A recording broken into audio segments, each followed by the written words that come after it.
Hello and welcome to episode number 25 of the Beta Bay podcast. I'm your host, Seb Frey, and it has been a little while since our last podcast, episode number 24, came out on June 22nd, and here we are in the first week of September. My apologies for the big gap between episodes. You know, I try to get one out every single week, but this summer has been pretty busy for me. You know, there's a lot of belly aching, I guess, in the real estate community anyway, about the sudden softening in the real estate market, but hasn't really softened for me. So that's my excuse anyway. But I am back on the case of putting out new episodes for the Beta Bay podcast. I do have a lot of great guests planned, so stay tuned for more episodes. This episode is going to be an awesome episode for you to listen to.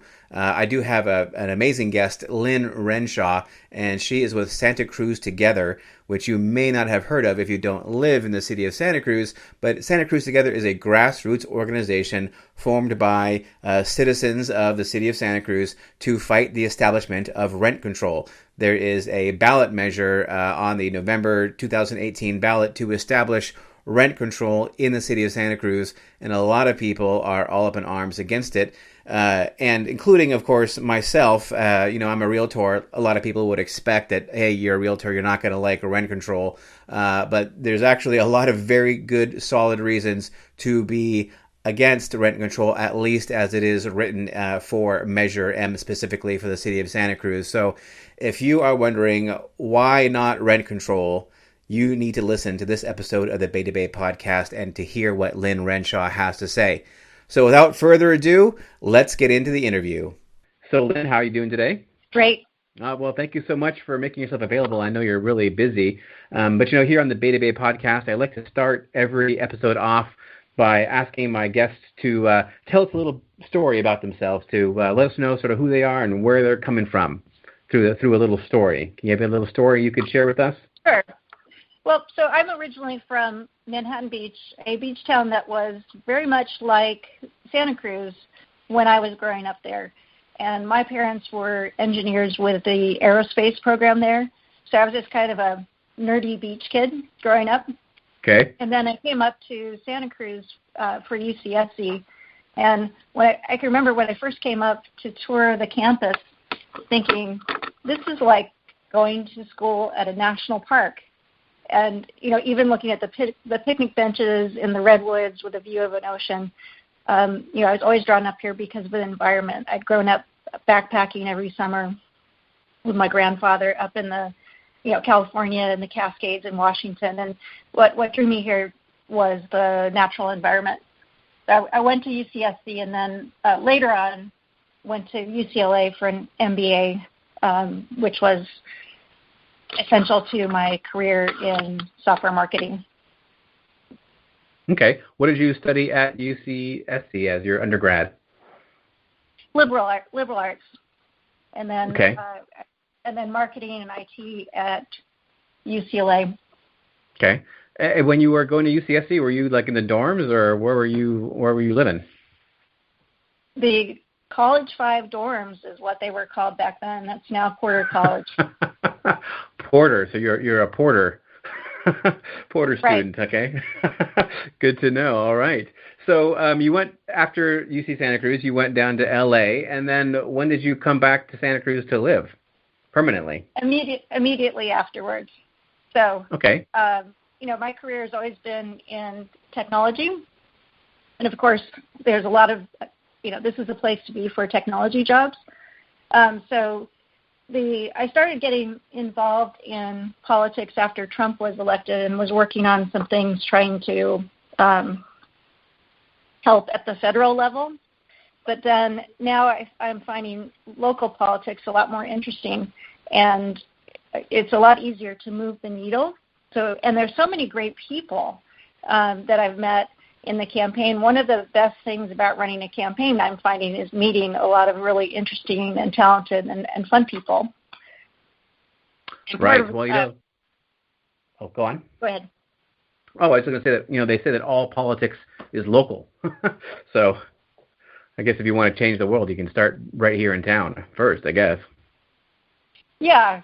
And the other thing that happened was I've got a family. I've got 2 daughters, and this is the first year they're both in college. So I had some spare time. Wanted to work on politics and help make things better. All right. Well, that's really cool. And real quickly before we talk about the politics stuff, you mentioned that your background is in high tech. You do like software marketing, or what's your professional background? So it's software marketing, and to be detailed about it, software product management, where you figure out what the global requirements are for software products. Okay. And then lead teams to deliver a product that meets the customer's needs. Okay, right on. Are these so nowadays is software development sort of moved all onto phones and the web, or are you guys doing like desktop apps, or what's going on these days in the software marketing or software design, I guess? I've been doing work on cloud storage, so you're correct. It's not that it's going to, the part I was working on was the fact that it's going into cloud data centers is what's a big trend in technology. Right, it's all in the cloud. Which is the back end so that you can have the apps and the data available on your phone and your tablets, etc. Right, so I guess everything's on Amazon and Microsoft Azure now, right? That's basically where the internet lives these days, I guess, to some extent. To some extent. There's a lot of open source technology, and so there's a lot going on. That's the area that I was working on.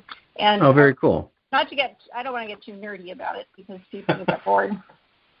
Well, there's a lot of nerds that are listening to this, so trying to keep them interested as well. But enough about the software business.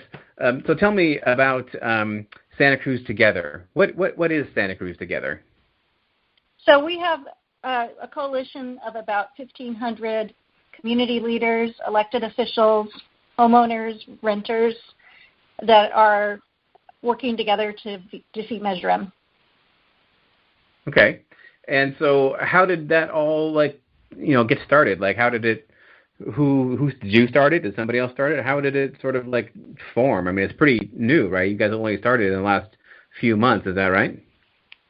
We formed in February in response to the city passed temporary just cause eviction law, and that is a pretty extreme law, and the version of that and the one in the measure is deeply flawed. So a lot of people were concerned about something like that being passed out of nowhere. They passed it as an emergency ordinance, which is, if you look at the part of the Muni Code about, I'm not sure if it's technically the Muni Code, but the way the city council is supposed to work, they were using powers that are designed for things that would normally be like an earthquake or an issue of peace or a major health emergency. So they passed something without proper community input and came up with something flawed and extreme, and a lot of people were concerned about that. So in February, right after that happened, there were actually 3 groups self-organizing, and then we combined the groups into one.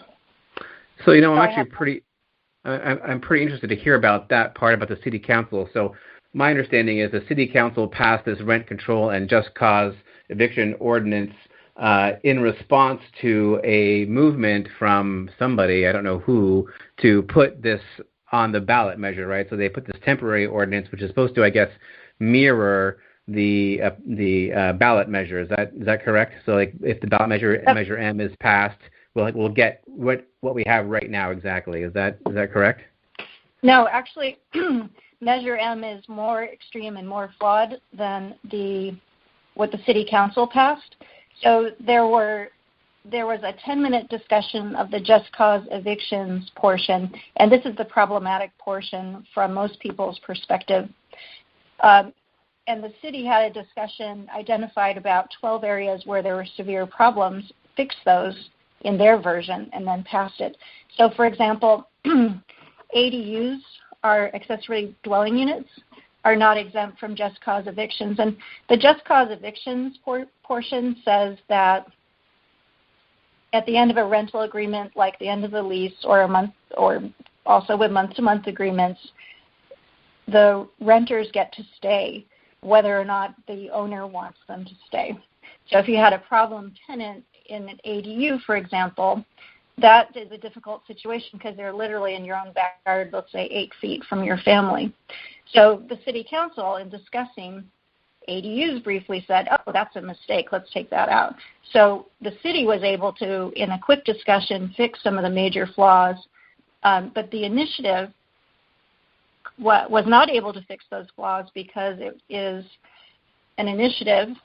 It changes the city charter, and not a single word of it can be changed. And the other thing about a citizen initiative is that it was, a group of people who cobbled together provisions from other rent control jurisdictions, just kind of put them all together. There weren't any public hearings or studies that would have revealed those flaws and allowed them to be corrected. So I guess what I'm so interested in is this seemingly came up almost out of nowhere. How was a city council able to get this on the agenda, make it happen so quickly? It seems to me like there must have been some kind of coordination from the people putting the ballot measure together and the city council, right? I mean, they didn't just hear about it at coffee one day, right? I mean, there must be some kind of... I will leave it simply as there was more coordination than there should have been. Right. Yeah. It seems a little fast for the city to be able to jump on it that quickly when the public was only alerted about it maybe a week or two before the city council had its meeting, where they just, was it in one meeting that the city council put this ordinance together? It all happened very, very quickly. So they took by using the emergency approach, they had no public input, and they just deemed that this was a sudden emergency and they needed to pass something instantly. Whereas, of course, the reason that we have the affordable housing shortage, which everybody can see that it's self-evident we have a serious affordable housing shortage, that was not an emergency that came up like an earthquake. It's something that's been building because of local housing policy for 40 years. Right, exactly. So Measure M basically would establish rent control in the city of Santa Cruz, and there's a lot of people obviously who feel the rent is too high, affordability. Santa Cruz is famously one of the least affordable cities in the whole entire country.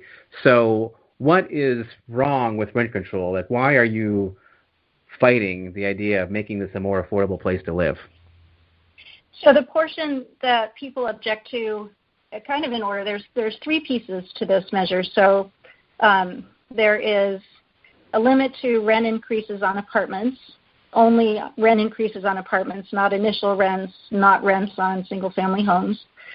Then there is the just cause evictions portion, which I'll talk about in a second, and the rent board. And probably in order of problematic, it's the just cause evictions that are the most problematic, followed by the rent board, and last, the actual rent cap. So the just cause evictions, again, makes it so that people can lose control of their property, so they can't control how long people are living there, how many people are living there, or, so it's a very bad situation. So, for example, there's a provision that says, that's called family protections, but it allows renters to move in additional family members or undefined partners up to the occupancy limits that exist. So, for example, the rental next to me that has 2 people in it, it could have 10 people in it without the owner's permission. And so that is a case where, and the owners also don't have a chance in that situation to do any background checks or approve or disapprove those people. So that's the case where people are just really concerned about losing control of who is in their property. And I want to say that most of the people that we've met that are providing housing might just have one property. Let's say they inherited their mom's property, and then they're renting it out for a while, but they hope that when their daughter returns from college, maybe she'll live there. So the just cause evictions would make it so that it's very difficult to remove renters and use your property as you would like to, even family properties. Right, right. another very typical example is people that have one house and an ADU, and they sometimes, when people are downsizing when they're older, they're living in the ADU, but then maybe when they want to move back into the main house someday, just the flexibility to have those two units on your own property and be able to move from one to the other is extremely limited by these just cause evictions. So this is where people have the most difficulty. The other one is the rent board. And so the rent board is this new bureaucracy that doesn't have direct oversight from the city council, doesn't have legal or financial oversight, and they can hire as many people as they want, choose their own salaries, and then create new rules and penalties. And their emphasis is basically to enforce Measure M, which is tilted strongly and heavily tilted towards renters. So that in other cities, the rent boards can be very problematic and very expensive. And there's also a case where this particular Measure M says the rent board can draw from the city's general fund, which is used for fire, safety, parks, and rec. And it doesn't say for what purposes, and it also doesn't say what the limit on drawing those resources might be. So this should be a concern for every taxpayer in Santa Cruz. So how much do rent control boards cost? I mean, they have them in other cities, right? Is there any kind of idea for what a rent control board would cost in the city of Santa Cruz? Single-digit millions. Single-digit millions, so say $5 million maybe. That's quite a bit. Wow. I mean, that's a lot of money. I mean, how many people are going to be working on this rent control board? Are they going to have like 6 people, or are they going to have like 30 people? 20 to 30 people. Wow. And they're not accountable to the city council. They're sort of they're independent agency, I guess you would say. Right. Wow. Now, they are elected, so our opponents would say, well, they're accountable to the voters, but the voters aren't going to do a financial audit or, review the salaries or get into the details. Voters, never vote at that level of detail. So they're really just on their own, creating legal penalties. There's penalties, for example, there's if I were to rent my house to go take care of my aging parents for a couple of years, which I'm right about there, then come back, I would owe 6 months rent to move into my own house to tenants. So that would be close to $20,000. And if I didn't have an extra $20,000 to give to the renters, I couldn't move back in my house at all. So these penalties, the 6 months penalty, is very high compared to other cities, and the rent board can increase it further if they want to. Right. Well, I mean, I guess only the board members would be elected. I mean, all the bureaucracy, they would be, unaccountable except just to the elected officials, I guess, right? Well, no, the staffers work for the head of the rent board, so it's this entire entity. This entire entity is regulating rental housing and determining the future of rental housing, and they have very little oversight. Right. And certainly not detailed oversight into, how are we spending the money, what type of lawsuits are we pursuing, and all of that. Right. There's another part where the city and the taxpayers in the city are also open to this getting expensive. The city attorney was speaking on Measure M and said he had identified 6 areas where the city would be open to lawsuits. So since this is an amendment to the city charter and it's part of the city will have to hire attorneys to defend itself against lawsuits. And so there are quite a few flaws, and there might be some portions of this that are later found to be illegal. In general, these type of laws have stood up to the test of time and are found both constitutional and legal, but there could be components of it like the relocation fees when you sell a house that could be found illegal. So the city might have to spend a few $1 million defending itself in court. Right. And isn't the city already out of money? I mean, they have a deficit right now, right, of several $1 million, as I understand it. I think I could be wrong on this. I think it's $5 million, and it's going to be building to $20 million. And they have the same type of deficit facing many cities and states, which is based on pensions and increasing healthcare costs. Right, and so then the rent board would be under considerable pressure to raise its own revenue, right, which would basically be passed on to landlords who would pass it on to tenants, ultimately, well, in not the end, entirely. I guess. So I'm making the point that not entirely. The rent board can pull from the city's funds. They'll get quite a bit of their funding from property owners, but they also can get funds from the city's general fund, which is used, again, for fire safety, parks, and then also these legal fees for any lawsuits. And with $12 billion of property involved, I assume there will be some lawsuits. That'll also expose the city to additional costs. Right, but wouldn't the rent board have to request those funds? I mean, they don't override every other department in the city and say, I get first dibs on all cash. I imagine they would have to ask for funds like police do or whatever. Well, there's no process in this Measure M. So more than one council member has said to me they're very concerned about its ability to draw down city resources. Right, I bet they are. So, and this supersedes. So it's important to understand that this amends the city charter, so it supersedes other laws. So the reason a lot of times we get questions about how can something like this supersede basic contract law? You know, can't I just write a lease and have it be a lease for 12 months and then move back into my own house? And the answer is no, because this is superseding that contract law. So we don't get very many citizen initiatives, and I found that people are fairly unfamiliar with the process. Right, yeah, absolutely. I think most people are very unfamiliar with it.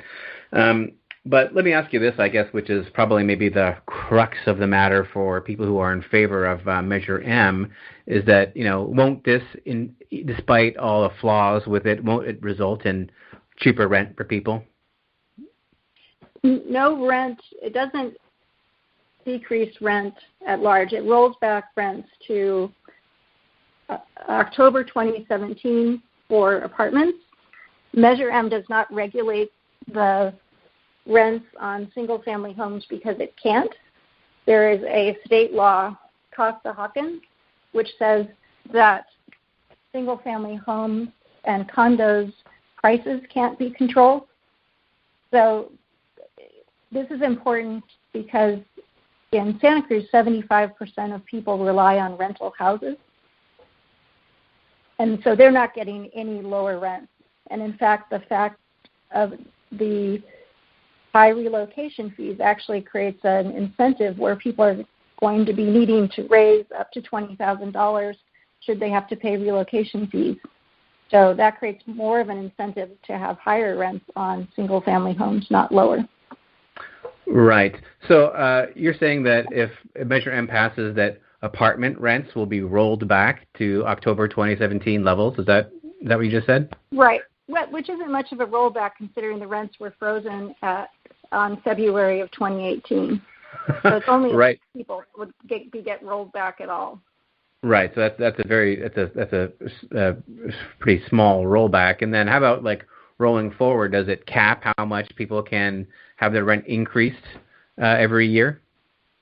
So what Measure M does is says that rent increases on apartments built before 1995, the rent cannot be raised more than CPI up to 5%.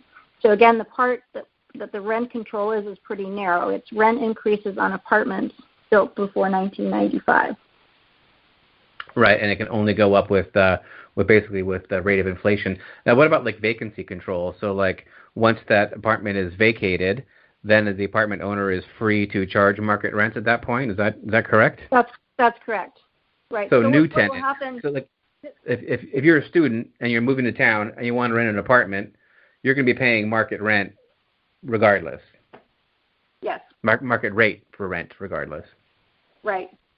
And there's going to be, and what, so rent control and just cause evictions have been well studied in many cities.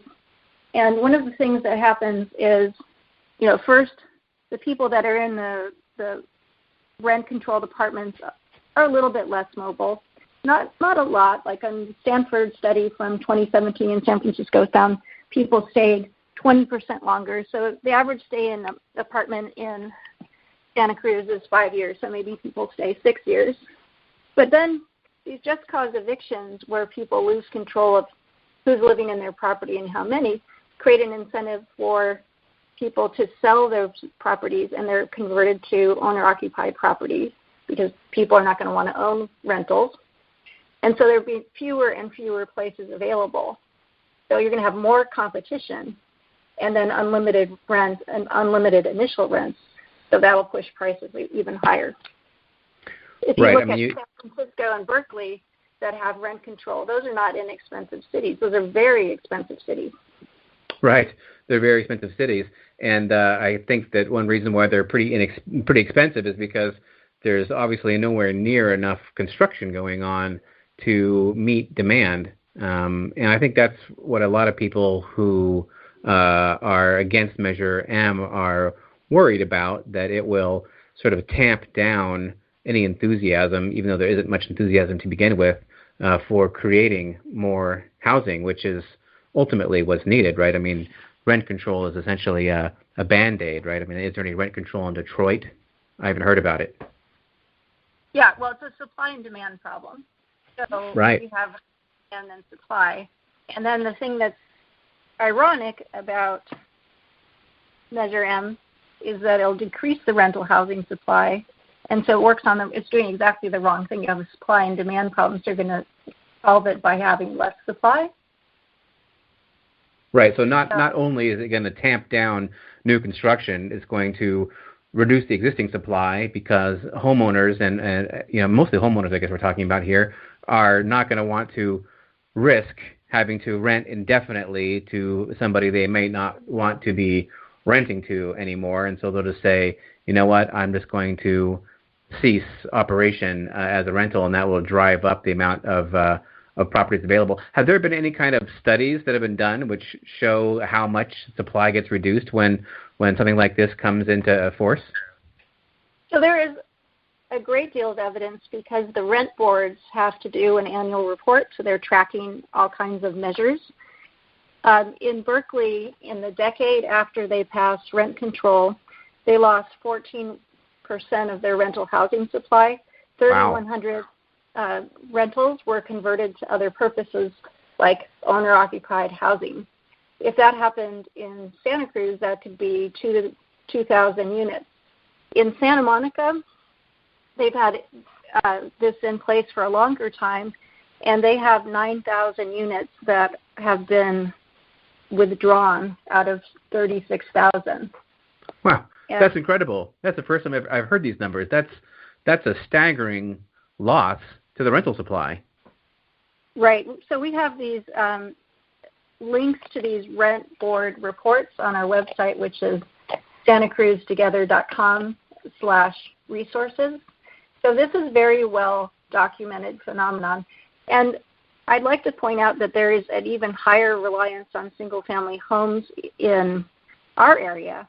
So they're more liquid. In San Francisco lost a similar portion of their rental housing, but they had apartments and they had to be converted into condos. So that's a harder process than for somebody to just list a rental and sell it to somebody from Silicon Valley. Right. Wow, I can't help but think, like, if Santa Cruz were to lose 14% of its rental stock, I would think that rents would actually increase considerably more than 14%, right? Because the people who are going to get edged out are the people in the bottom part of the market, right? Those who can pay more will pay more. So I don't have data on that memorized, but there is something else that's interesting that I do have memorized. The Santa Monica Rent Board has a table that shows that between 1998 and 2016, 15,000 units were lost to low-income people. So by 2016, there were only 4% of the people in the rental housing were low income. There's also a shift to higher income people because it's a more competitive market. Right. So I think at the end we're just going to have further gentrification, really, of Santa Cruz, as a result of rent control. Ironically enough, sounds like to me. Right, and the proponents of this measure are all about helping low-income people not be displaced. And ironically, I found that table showing that over that not even decade, there were only 4% of low-income people remaining in rental housing.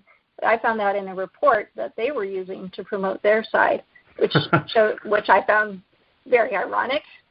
So it's a very short-sighted solution. So seem good if you're desperate now and you live and you just want some relief. But the outcomes are well studied. The evidence is there that this is a poor solution for renters. So you just said that that the people behind Measure M are interested in protecting affordable housing. I've kind of heard that a lot of the major backers, and this could just be hearsay or rumor, I don't really know, but that a lot of them are basically slow growth people, that they view rent control as a way of slowing growth even further in Santa Cruz. Have you heard anything about that?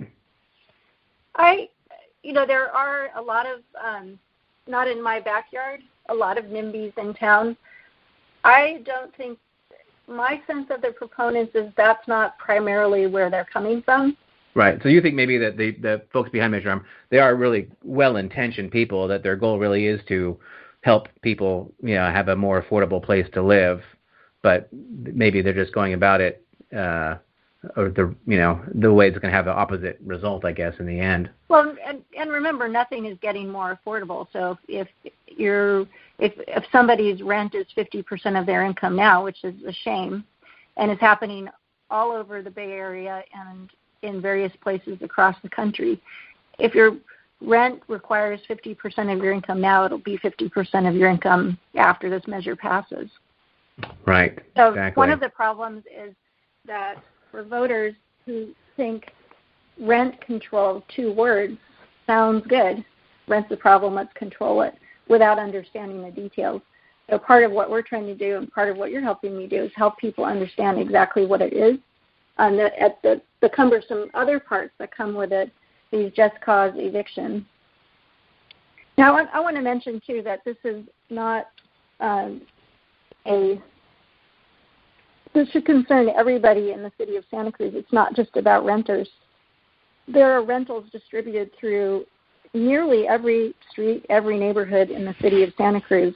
So my primary concern is I like where I'm living now, and there's a rental on the left of me and there's a rental on the right of me. And I probably won't like it as much if there's 12 people that move in and are creating problems and nothing can be done to change the situation. We've certainly had our problems with party houses in the past, and now what is commonly done, if there's a party house, the neighbors can complain, and then when the lease comes up, a good property owner would probably not renew to those same renters in deference to the neighborhood. That mechanism to manage what's happening in our neighborhoods will be gone. You could get these permanent nuisances or party houses or extra large households. And my neighborhood, like every neighborhood, has many rentals on it. And so I'm not saying I believe that problem renters are few and far between. It only takes one in a neighborhood to change the character of the neighborhood. Right. So do you feel that, are a lot of neighborhoods going to be at risk for this kind of thing? Every neighborhood. Every neighborhood. So I guess there's a certain... go on. There's a map on our Facebook page that we got that shows graphically where all the rentals are. It's based on the rental inspection database. where all the rentals are registered in the city of Santa Cruz. And it has a blue box around every property that's a rental. And it's literally every other house, every third house, all over the city of Santa Cruz, with the exception of maybe 3 streets that don't have any rentals on them. So that's why this is an issue for everybody in the city of Santa Cruz and every neighborhood. Right. Well, especially also, like if we really do lose 14% of our rental stock, right? I mean, a lot of those people will end up doubling and tripling up, right? So I think you're just going to end up having a lot of houses that are very crowded, and crowded conditions oftentimes aren't conducive to peaceful, quiet enjoyment. Or we could end up with a different phenomenon. So if a rental is sold to a new commuter, then you've got a commuter going out. And then the UCSC students don't have anywhere to live, so they're commuting in. So we could create a lot more traffic in town by making, reducing the number of rentals available. Right. Well, people will head for the hills. There'll be more people going up to Boulder Creek, right, where rent control won't initially be, right, unless the county enacts some sort of rent control if and when the city of Santa Cruz ends up doing it. Well, let me ask you this: is there any solution, do you think, to the affordability crisis in our in our community? I mean, it'd be nice if there were sort of like a more integrated approach to like what they're trying to do here, saying, okay, we'll establish rent control, but at the same time, we're gonna push for the creation of 10,000 new housing units or something. Do you see any kind of like viable way to like get rents reduced in Santa Cruz without rent control? Well, remember, rent control is not going to reduce any rents. Right. So that's important to consider. Okay. Yeah, there is no reducing rents. They are what they are. So, the city's been doing some work called the Housing Blueprint. Part of it led to their temporary just cause evictions, and they have plans like to build more affordable, encourage building affordable by design apartments downtown, keep the density limited to appropriate areas. And there's some ideas like that. The ADU strategy is also an interesting one because the person who gets the financial benefit from the ADU is also the one who's experiencing the density impacts themselves personally, so it's a balanced solution. These kinds of strategies, though, will be dead in the water should Measure M pass. It's not an environment for creating any new housing solutions. Right. I do want to mention that the city is working on a less flawed, less extreme rent cap ordinance, and there's a first reading of that on Tuesday at 7 p.m. at City Hall on Center Street, and that is focusing on the rent cap portion without putting in the onerous and draconian parts about just cause evictions. So that's right. An alternate solution, and there's an advantage to the city creating a regulation because they can change it and modify it as times change, whereas this initiative, all or nothing, every single word, unless you do another measure to modify it. So it's a very inflexible way to create a law in general. Right, so the city council couldn't override Measure M if they want to. They'll have to go back to the voters again to make any changes. Correct. Right. Okay. But on the other hand, when we defeat Measure M, the city is likely, we think, highly likely to pass this alternative that will protect people against spiking rents when we defeat Measure M. So what is this? What is this ordinance that they're doing? Is it simply that they cap the rent increases, or is there anything more to it, like vacancy control or anything like that? So the vacancy decontrol is, in effect, due to a California state law. So it's focused on relocation fees being triggered if there's a rent increase and renters move because unaffordable. Right. So how much? But it still allows people to choose who's renting their houses, to choose how many people are living there, to have some. The thing about problem tenants is that, again, I'm not saying the majority of renters are fine, but there are problem renters that are encountered. And so the ability to be able to manage people with the end of a lease. Right. Do you have any sense for how much of a rent increase limit the city is going to be putting on people with their ordinance that they will enact or that will come into effect, I guess, if Measure M fails? Or is it like, what is it, 5% a year, 10% a year is a maximum amount you can increase rent? Or 10% for 1 year, 15% over 2 years.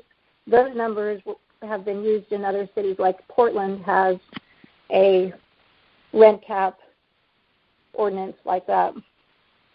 Right. There are states that have outlawed rent control in its entirety, like Massachusetts, after they had disastrous results with their rent control. And likewise,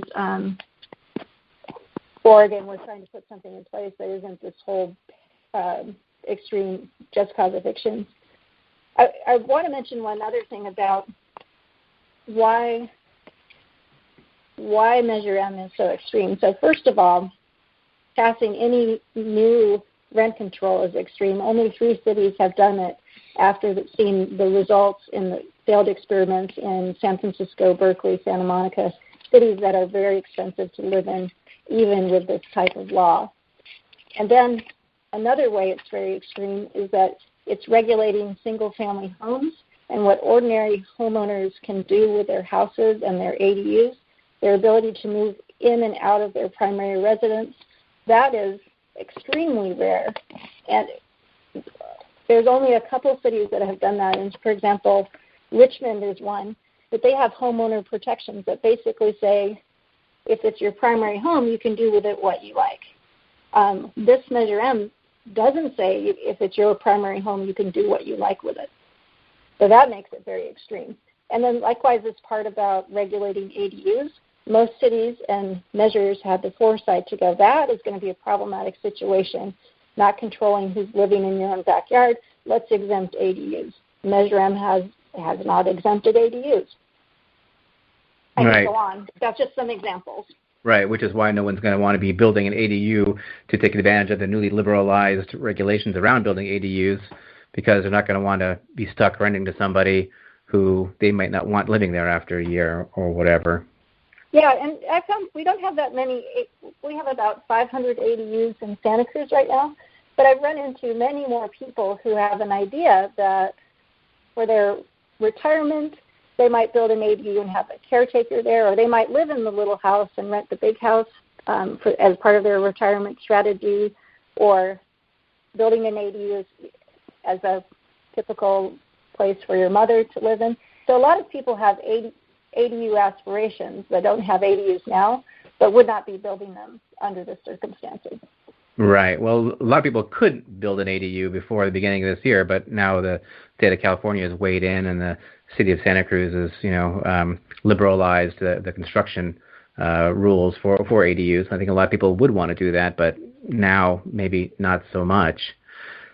So what does Measure M have to do with Proposition 10, which is a statewide ballot initiative to repeal Costa-Hawkins? Are they related in any way? Like if one passes, the other one is, void, or what's the relationship between those two, if any?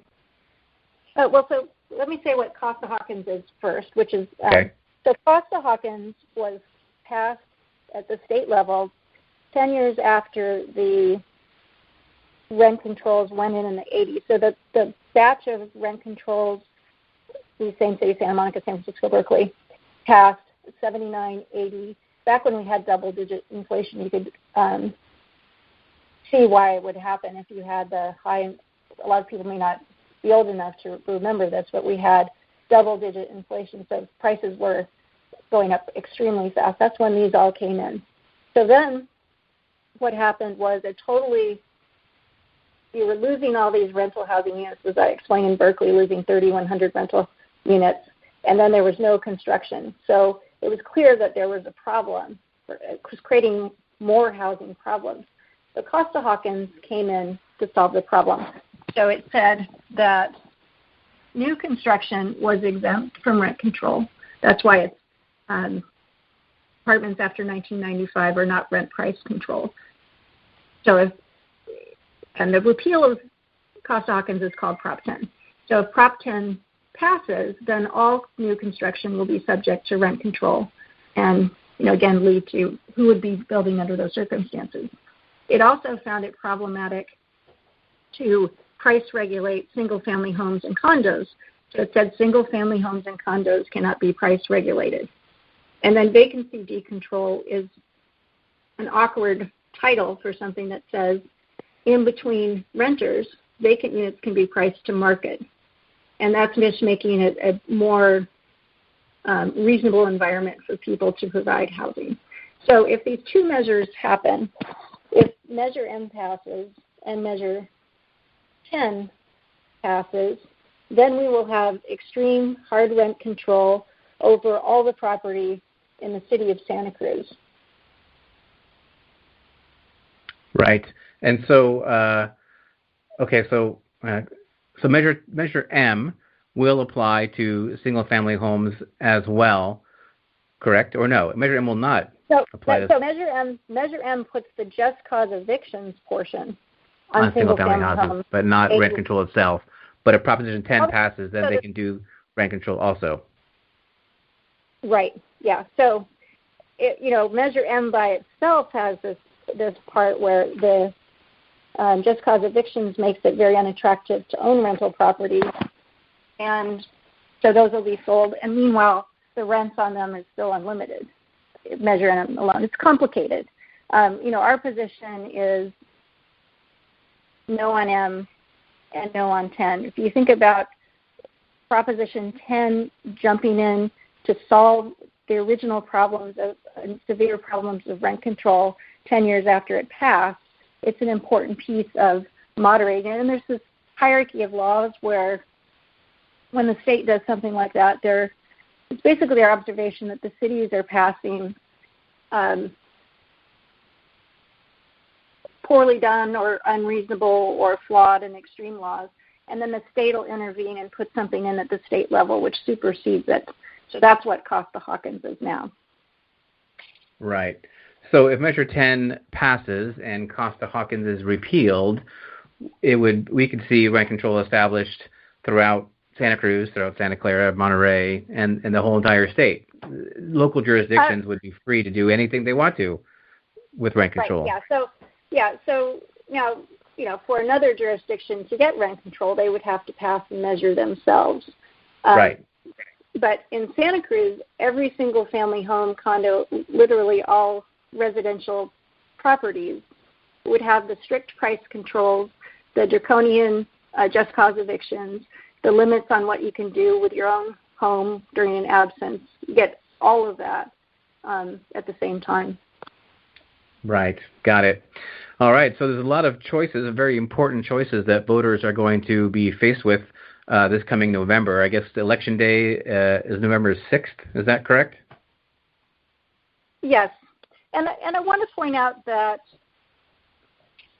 if you look at our campaign, we have the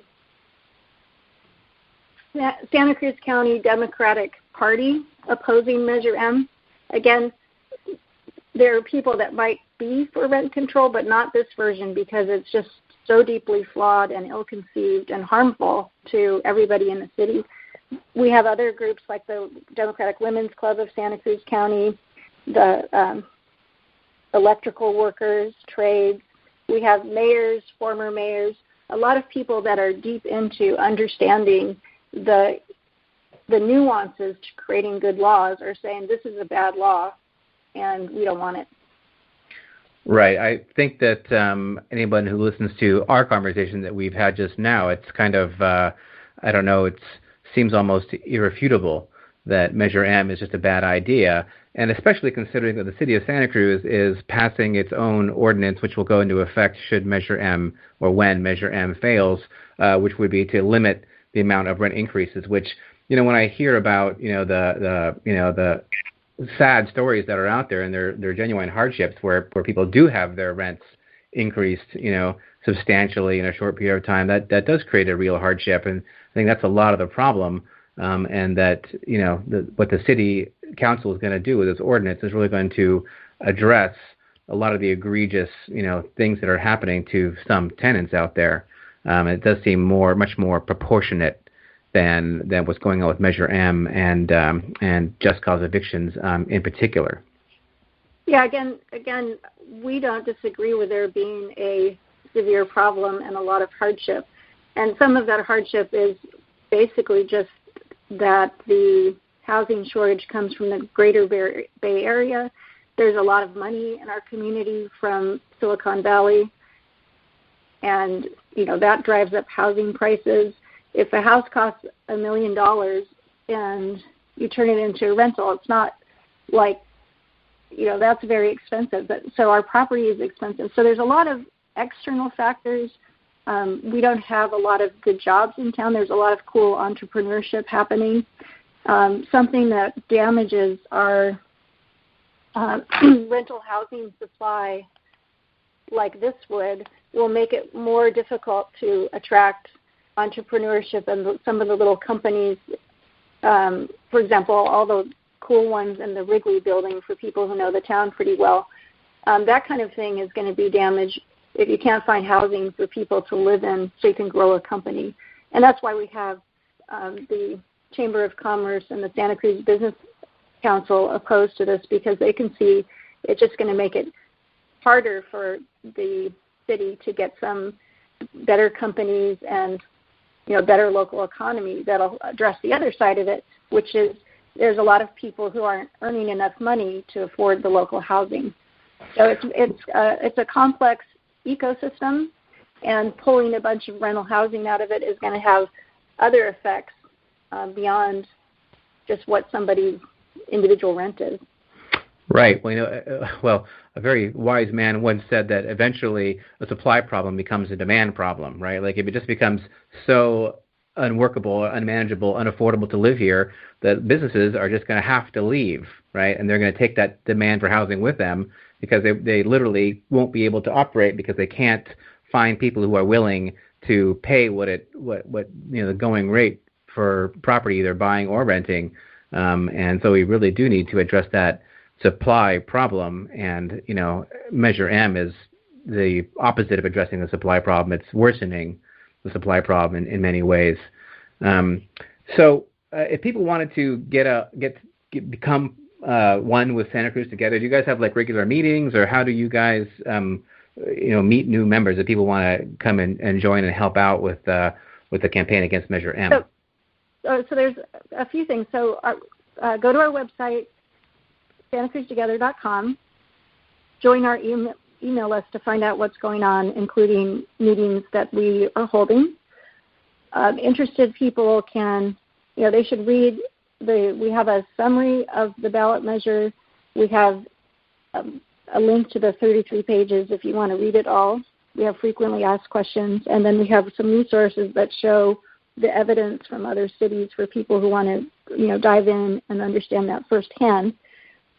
For those that are already can tell this is a bad idea for everybody in the city of Santa Cruz, they can look at the people who are publicly on the record as being opposed and endorse from our homepage.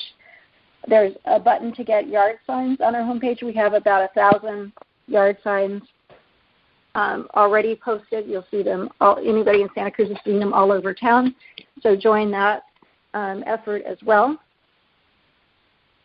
All right. So you can go onto your website and request a yard sign right on your website. Yeah. Join the email, request a yard sign, and if you want to join the 400 or 500 people that are publicly opposed to Measure M, you can do that off of our website as well. Oh, so you can add your name to the list of people who are standing against Measure M and they're standing with Santa Cruz Together. Right. All right. Very awesome. So looks like we need to be wrapping things up here. Before we do, is there anything that I didn't ask you that I should have asked you? I think you did a great job and demonstrate that you are quite familiar with this topic. I want to maybe close with a quote from Mayor Terraza, who wrote very concisely, quote, "I cannot support legislation that will eliminate rentals, discourage construction of new rentals, protect problem rentals, reduce housing options for families, and make housing more scarce and expensive for the majority of renters." Well, that's it in a nutshell right there. Yeah, that's it in a nutshell. So I think that's a good summary of our conversation. That's a good way. I want to thank you for having me on to share this information with people. It's important for everybody in the community, and it's worth the time to study the issue a bit.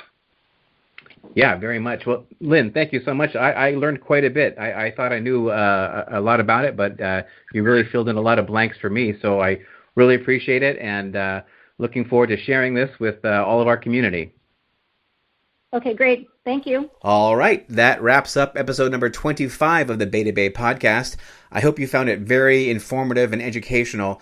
You know, I pay pretty close attention to what's going on with the rent control Measure M initiative in Santa Cruz and the community's response to it. But I have to say, talking to Lynn, I even learned a whole lot of new stuff that I didn't really know before, and it's even worse than I thought it was. So please do us a favor. Could you share this episode with anybody you know who is a voter in the city of Santa Cruz? Because this information really needs to get out. It's very important. All right, before I wrap things up, I do want to mention that the Beta Bay podcast is sponsored, as always, by thesoldbook.com. That's right, thesoldbook.com is where you can go to order a free copy of my book, Get It Sold. It's all about how to sell your home quickly, easily, for the very highest price possible, and have a good time doing it. You know, this book does cost, I believe it's $12 on Amazon.com, but you can get it for free if you go to thesoldbook.com and order your copy there. And hey, get this. If you use the coupon code FREESHIP at checkout, that's FREESHIP, use that coupon code at checkout, I'll even pay for the shipping. So no reason not to get it. It's a quick read. 110 pages. Shouldn't take you more than an hour and a half or 2 hours. All right, that's it for this episode of the Beta Bay podcast. We'll catch you again real soon.